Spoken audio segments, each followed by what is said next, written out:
높은 산에 오르셔서 우리 예수님께서 기도하시는 중에 영광스러운 모습으로 변화되시고 모세와 엘리야와 이렇게 함께 얘기하시는 그 장면을 우리가 지난 시간에 보았습니다. 그리고 그 대화를 마치시고 이제 이튿날 산에서 이제 내려오게 되죠. 주님의 변화되어진 모습과 모세와 엘리야가 주님과 더불어 대하신 이 장면, 이 신비한 장면을 목격한 베드로는 여기가 좋사오니 어떻게 해요? 여기에 초막셋을 짓고 물자라고 말을 하게 됩니다. 예수님은 그런 그들에게 어떻게 말씀했을까요? 여기에서 본 것을 결코 말하지 말라 하시며 경고하는 모습도 그들에게 말씀으로 전해 주었습니다.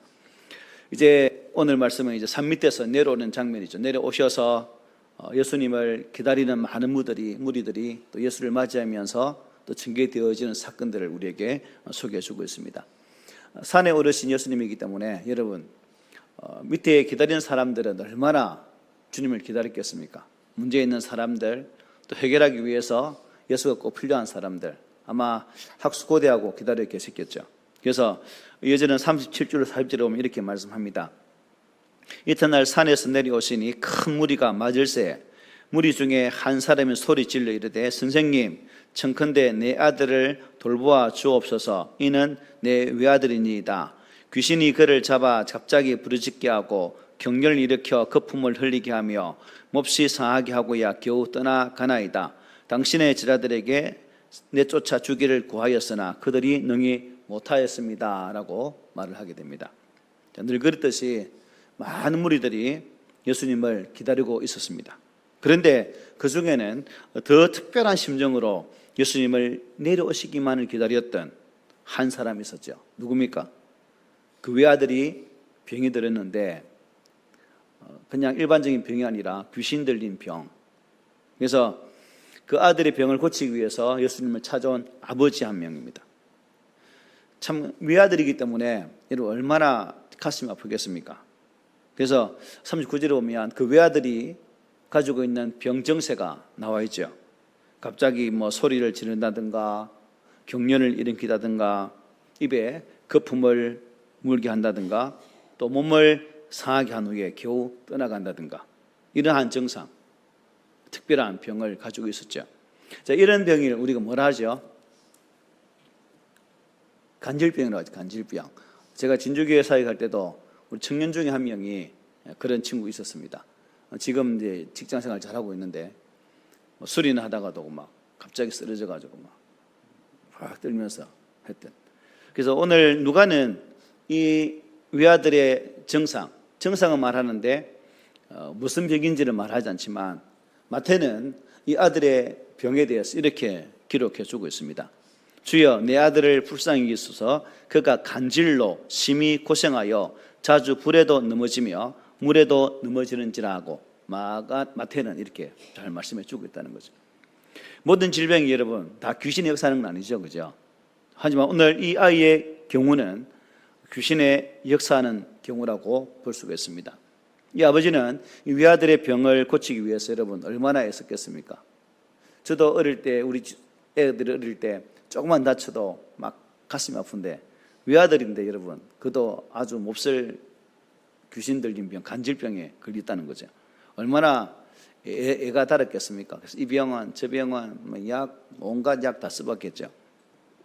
그런데 이제 백방으로 알고 알아가고 있는 중에 예수님에 대한 소문을 듣게 됩니다. 예수를 만나면, 그리고 그 예수는 기적을 일으킨 분이더라. 그분을 만나면 분명히 이 문제가 해결될 것이다 라는 그러한 소식을 듣게 되어지고 또 그것이 마음에 와닿았기 때문에 이분이 예수님을 찾아왔는데 마침 안 계신 거예요. 산에 올라가셔서 기도를 하고 있었다는 사실입니다. 이게 산 밑에서, 변화산 밑에서 얼마나 애타게 기다렸겠습니까? 언제 내려올까? 그래도 이제 그 기다리는 마음에 어떻게 하죠? 밑에 있던 제자들에게, 산에 오르지 못했던 나머지 9명의 제자들에게 자신의 아들을 부탁하게 됩니다. 그런데 그 제자들은 어떤 일을 했지요? 낫게 했습니까? 낫게 하지 못합니다. 유일한 소망이 어쨌든 낫는 것인데 그렇지 못했다는 거죠. 그래서 예수님이 내려오시니까 예수님을 보자마자 얼마나 반가웠겠습니까? 그래서 오늘 본문에 이렇게 말했죠. 선생님, 청하건대 내 아들을 돌봐 주십시오. 이 아이는 내 외아들입니다. 당신의 제자들에게 내쫓아 주기를 구하였으나 그들이 못했습니다. 제자들 입장에서 기분이 어땠을까요? 고자질이잖아요, 고자질. 저 사람들은 아무 능력도 없고 못하더라. 제자들 입장에서는 좀 머쓱한 장면입니다. 어쨌든 이 아버지의 말을 들은 예수님이 어떤 반응을 보이십니까? 41절에 보면 이런 반응을 보이십니다. 우리 함께 읽어볼까요? 41절 시작. 예수께서 대답하여 이르시되 믿음이 없고 패역한 세대여, 내가 얼마나 너희와 함께 있으며 너희에게 참으리요 내 아들을 이리로 데리고 오라 하시니라고 말씀합니다. 예수의 반응은 상당히, 여러분 이 말씀이 부드러운 말인 것 같아요? 아니면 아주 날카로운 말인 것 같아요? 좀 강한 어조의 말씀입니다. 믿음이 없고 패역한 세대여, 내가 얼마나 너희와 함께 있으며 너희에게 참아야 되겠느냐, 이렇게 책망하신 말씀이죠. 먼저 이 말씀은 여러분 누구에게 한 말씀일까요? 폭넓게 보면 문자 그대로 당시에 살았던 모든 사람들을 지칭하는 말로 해석할 수도 있겠지만, 그러나 이 말씀은 베드로와 요한과 야고보를 제외한 나머지 9명의 제자들을 위한 화살이 아니었을까? 내가 너희들에게, 예수님께서 제자들을 파송하시면서 권능을 주셨죠. 병 고치는 그러한 능력들을 다 주셨습니다. 그리고 우리가 앞에 보았던 말씀들을 보면 그들이 두루다니면서 복음을 전하고 돌아와서 보고할 때에 어떤 보고를 하죠? 주님, 우리가 기도하니까 진짜 능력이 나타나서 이런 기적들이 일어났습니다라는 보고도 했거든요. 그런데 여기에서는 그들의 능력이 온데간데 없는 모습을 보게 됩니다. 전혀 반응이 없는, 그 아이에게 효력이 없는. 그래서 결국 이 아버지는 아버지에게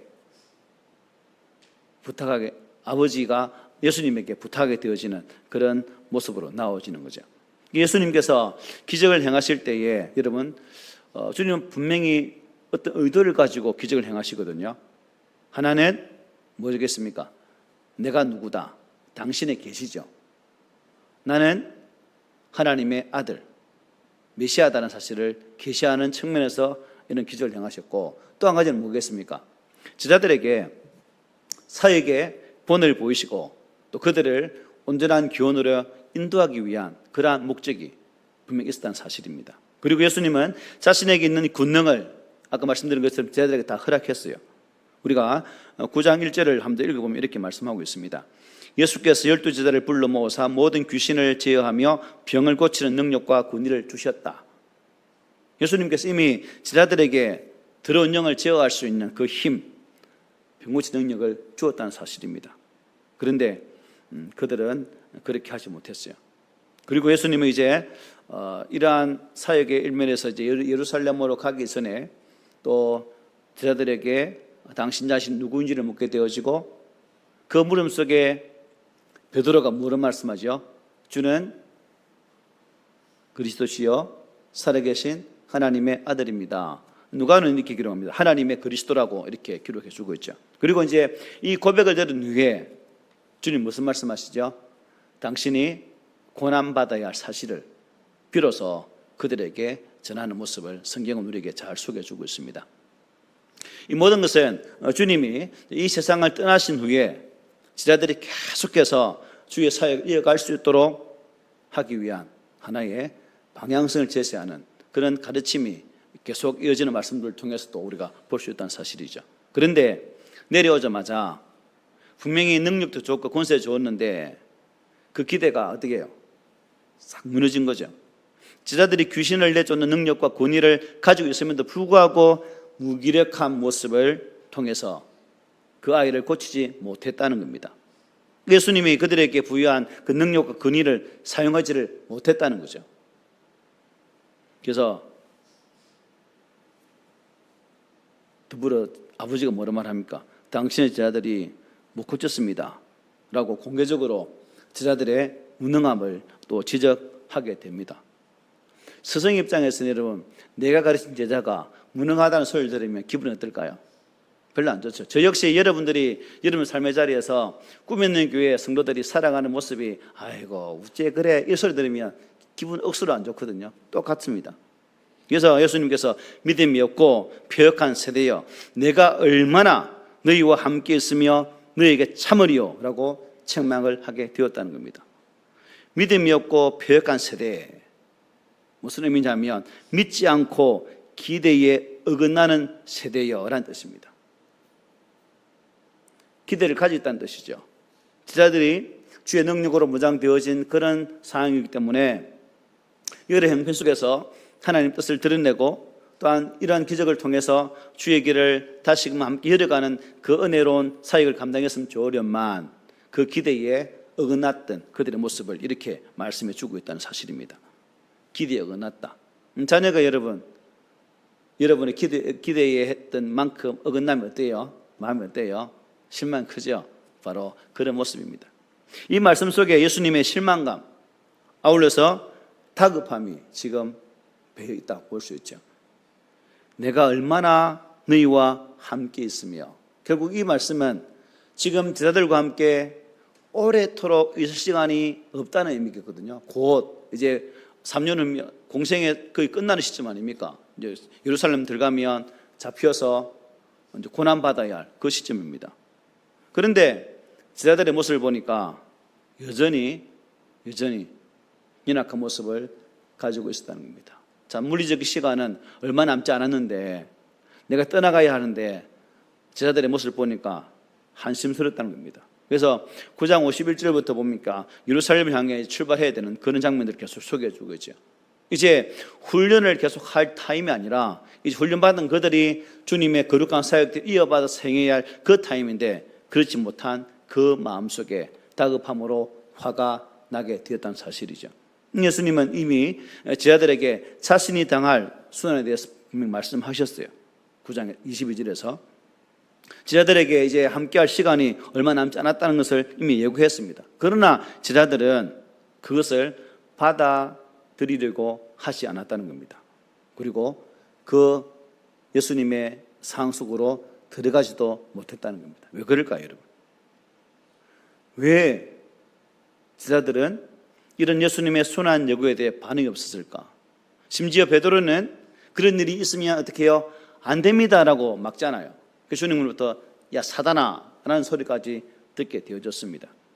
예수님은 다시 한번 제자들에게 순한 요구를 말씀해요. 오늘 본문 43절부터 45절 이렇게 말씀하죠. 사람들이 다 하나님의 위엄에 놀라니라. 그들이 그 행하시는 모든 일을 놀랍게 여길세 예수께서 제자들에게 이르시되 이 말을 너희 귀에 담아두라. 인자가 장차 사람들의 손에 넘겨지리라 하시되 그들이 말씀을 알지 못하니 이는 그들로 깨닫지 못하게 숨긴 바 되었습니다. 또 그들은 이 말씀을 묻기도 두려워하더라 라고 말씀해요. 자, 이 말씀을 네 귀에 담아두라. 인자가 장차 사람들의 손에 넘겨지리라고 말씀하셨죠. 첫 번째 순한 예고와 비교하여서 짧은 문장이지만 그 의미는 매우 정확합니다. 자신의 죽음을 분명하게 예고하고 있다는 그런 말씀이죠. 네 귀에 담아두어라. 이 말씀은 주의 깊게 듣고 마음에 어떻게 해요? 새기라는 뜻이거든요. 그냥 해보는 말씀이 아니라 확실하게 이루어질 그러한 예언의 말씀을 하고 있다는 사실을 이 말씀 통해 강조해 주고 있습니다. 그러나 이번에도 제자들의 반응은 예수님의 기대와는 영 딴판입니다. 누가는 제자들이 이 말씀을 어떻게 해요? 알지 못했다라고 기록하고 있죠. 첫 번째도 아니고 두 번째 하신 말씀인데도 불구하고 제자들이 알지 못했다라고 표현을 하고 있습니다. 누가는 이 이유를 어떻게 설명했습니까? 이는 그들로 깨닫지 못하게 숨긴 바 되었습니다 하고 오늘 본문을 말씀하죠. 그 의미가 제자들에게는 감추어져 있었다는 것입니다. 자, 표현은 어렵지만 간단한 내용이죠. 어떤 신적인 존재나 누가 여러분 제3의 어떤 사람에 대해서 말할 때 그들 스스로 여러분 우리도 마찬가지지만 마음의 문을 딱 닫아버리면 말하는 게 어떻게 들려요? 잘 들립니까? 우리가 멍 때리다 보면 옆에 사람이 말하는 게 제대로 들을 수 있나요? 안 들리죠. 바로 그런 상태라고 보면 좋겠습니다. 정확한 관점에 대해서 그 관점을 흐리고 있는, 그리고 예수에 대한 분명한 그분의 오심에 대한 뜻을 아직도 제자들이 이해를 하지 못하고 있다는 사실입니다. 자, 지금 제자들은 이 메시아에 대해서 어떤 메시아를 기대하고 있죠?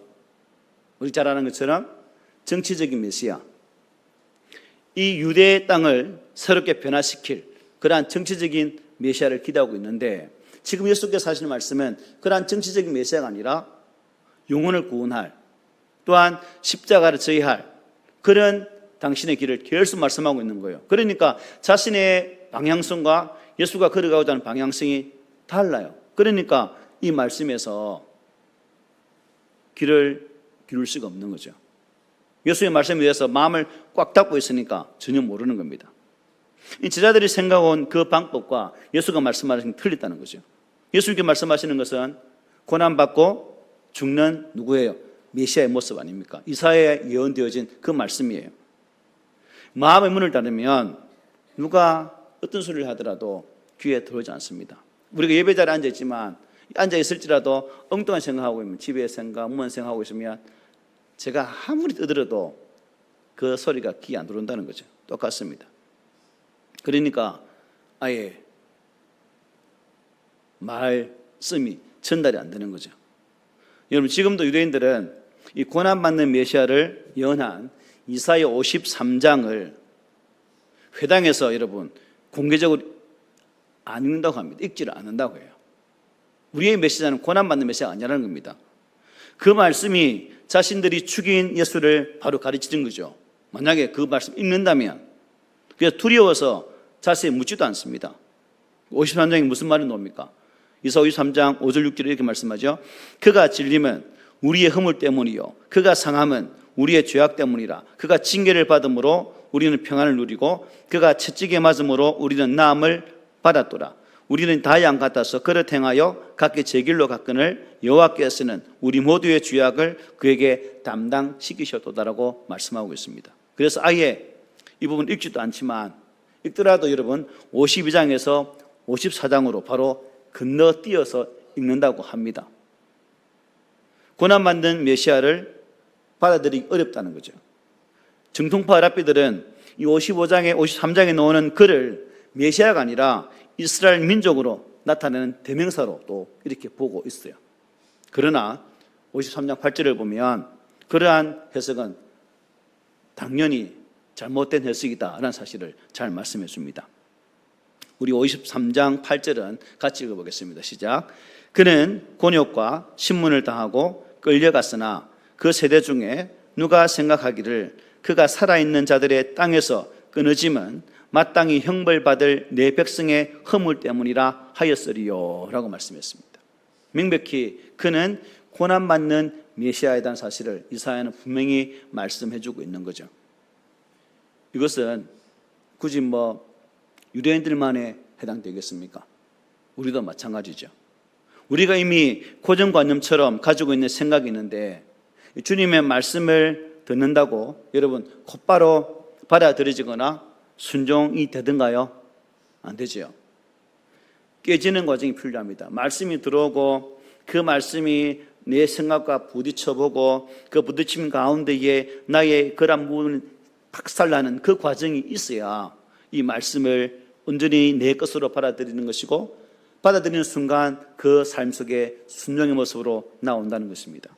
주님의 말씀 앞에 완전히 두 손을 들고 항복하기까지는 주님의 말씀은 들어도 여전히 뭐예요? 본문처럼 숨김바 되어진 그 말씀이 될 수밖에 없다는 거죠. 말씀 읽을 때마다 깨닫는 것은 그 말씀이 나에게 숨겨진 것이 아니라 열린 것이 되지만 우리가 말씀 읽을지라도 전혀 깨닫지 못하면 그 말씀은 나에게 숨김바 되어진 말씀이라고 보는 거죠. 신앙생활 오래 하고 교회 봉사를 여러분 열심히 해왔다고 하더라도 내 생각을 내려놓고 주님의 생각을 받아들이는 것은 결코 쉬운 일이 아니죠.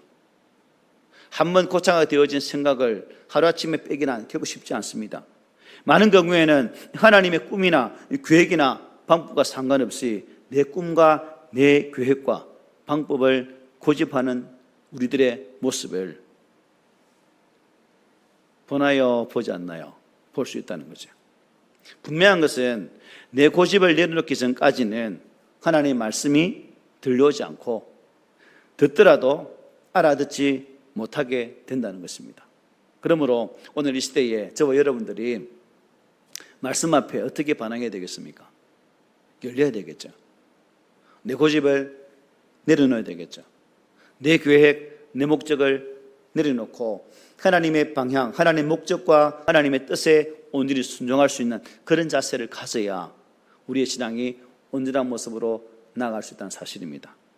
이처럼 제자들이 알아듣지도 못하더라도 그들과 함께할 시간이 얼마 남지 않았기 때문에 예수님은 지금 마음이 다급한 것이고 그로 인해서 믿음이 없고 폐역한 세대라고 그들을 책망하게 되었다는 사실입니다. 오늘 이 현장에 우리 주님이 오신다면 우리에게 대해서는 어떻게 책망하실까요? 아니면 잘했다 칭찬하실 것 같아요? 그때 한번 잘 생각해 보십시오. 주님이 내 앞에 섰을 때 나한테는 어떻게 할까? 폐역한 세대란 말할까? 착하고 중년 종이란 말할까? 잘 생각해 봤으면 좋겠습니다.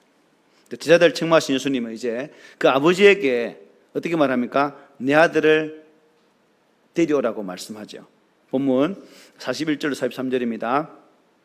예수께서 대답하여 이르시되 믿음이 없고 폐역한 세대여 내가 얼마나 너희와 함께 있으며 너희에게 참으리요 네 아들을 이리로 데리고 오라 하시니 올 때에 귀신이 그를 끌어들이고 심한 경련을 일으키게 하는지라 예수께서 더러운 귀신을 꾸짖으시고 아이를 낳게 하사 그 아버지에게 도로 주시니 사람들이 다 하나님의 위엄에 놀라니라 라고 본문은 증거합니다. 누가는 예수님께서 이 아이를 고치시는 장면을 아주 간단하게 기록하고 있습니다. 귀신이 아이에게 경련을 일으키자 예수님이 더러운 귀신을 꾸짖으시니까 그 귀신이 그 아이에게서 나왔다라고 이렇게 말씀되어 있죠. 이에 사람들이 그 위엄에 놀랐다라고 본문은 증거합니다. 사람의 능력이 아닌 하나님의 능력으로 이러한 일이 일어났음을 인정한 부분이죠. 그러나 똑같은 내용을 기록하고 있는 마태복음, 마가복음 9장에 보면 마가는 이 부분의 내용을 좀 더 자세하게 우리에게 설명해줘요. 마가복음 9장 22절 29절인데 먼저 22절부터 27절 말씀 보면 이렇게 되어 있습니다.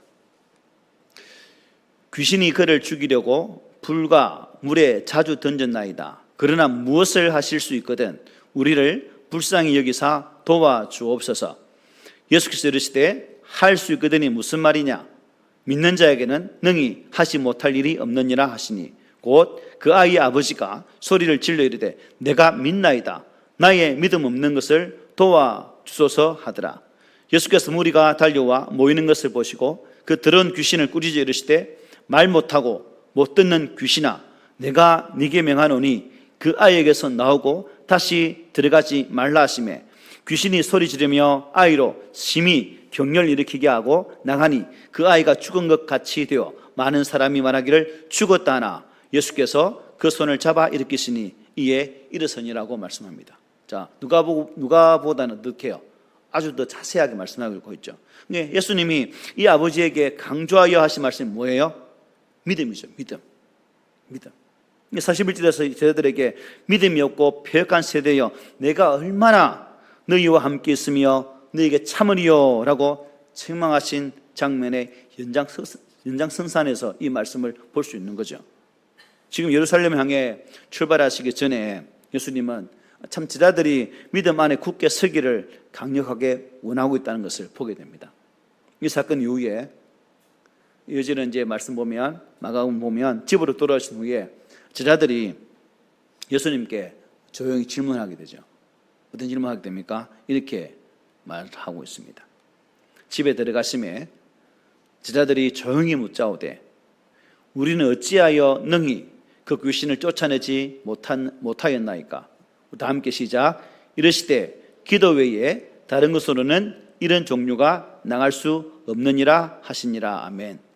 귀신과의 전쟁, 곧 이 세상을 주관하는 악한 영들과의 전쟁에서 승리하는 비결을 지금 알려주고 있는 거예요. 그게 뭐예요? 믿음으로 드리는 기도이다라고 주님은 분명히 말씀하고 있습니다. 여러분, 오늘 나에게 있어서 가장 큰 문제가 무엇인 것 같습니까? 물질인 것 같아요? 아니면 삶의 여러 가지 문제인 것 같습니까? 아니면 관계 속에서 오는 갈등인 것 같습니까? 물론 이런 것들도 인생을 살아가는 데 있어서 큰 문제가 아닐 수는 없긴 없죠. 문제가 될 수 있습니다. 그러나 이보다 더 큰 문제는 이런 문제 앞에서 무기력한 것이 문제라는 겁니다. 저 역시도 참 목사가 능력이 있어가지고 기도하면 어려운 분들이 참 회복되고 또 치유되는 기적이 나면 얼마나 좋겠습니까? 하지만 저한테는 그런 은사가 없네요. 은사가 없네요. 그래서 참 이런 부분에 있어서 우리가 더 주의 능력이 나타나기 위해서는 더 뜨겁게 기도하고 하나님의 도우심을 구하는 그러한 것밖에 없다는 사실을 깨닫게 됩니다. 무릎 꿇고 기도하고 나의 무기력함이 주의 은혜 가운데 온전히 변화되어서 성령의 극한적인 역사하심을 말미암아 주의 뜻이 드러나는 그러한 기도의 현장이 된다면 얼마나 좋겠습니까? 저와 여러분들이 이러한 영적 전쟁에서 여러분 우리의 대적과 싸워보기도 전에 우리가 백기를 든다면 우리 주님 얼마나 실망하시겠습니까? 그러면 우리는 이미 승리하신 그 주님의 승리가 누구의 승리라는 것이에요?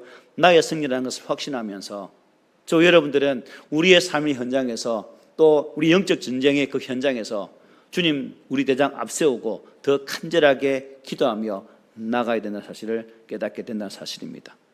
우리의 무기는 예수 이름으로 기도하는 것입니다. 대부분 많은 성도들이 이 무기를 잘 활용하지를 못하고 있습니다. 걱정만 하고 한숨만 쉬고 한탄만 하고 있다는 사실이죠. 그러므로 오늘 우리가 이 말씀 앞에서 하나님, 저희들도 하나님과 연결되어지는 통로인 이 믿음의 기도가 내 기도가 되어지고 내게 주어진 이 무기를 잘 활용함을 통해서 내 삶 속에서도 주의 능력과 주의 권능이 나타나기를 소망합니다라는 그러한 간절한 모습이 있어서야 되지 않겠습니까? 그러므로 이 영적 전쟁에서 무기력할 때에 우리들은 예수님을 더 믿고 신뢰했으면 좋겠습니다. 믿음이 없고 폐역한 세대여라고 소리 듣는 우리가 아니라 주님께서 우리를 바라보실 때마다 정말 충성되고 착한 종이라고 칭찬 들을 수 있는 그러한 자리까지 나아가는, 만약 우리가 폐역한 세대로 산다면 우리 주님 탄식하시겠죠. 오늘 이 시대에 누가 탄식할까요? 성령님께서 탄식하실 겁니다. 바라기는 우리가 주님께 받은 이 어마어마한 능력과 권세를 잘 사용할 수 있는 그러한 우리 모두가 되기를 바랍니다. 그리고 예수의 제자답게 이 시대의 사도로 주님 주신 이 능력과 권세로 날마다 영적 전쟁에 승리할 수 있는 우리 모두가 되어서 우리 주님이 나를 바라보실 때마다 항상 웃으시는, 또 우리로 말미암아 참 즐거워하시는 그 은혜가 우리 삶의 현장에 가득하기를 오늘 말씀으로 부탁을 드립니다. 아멘.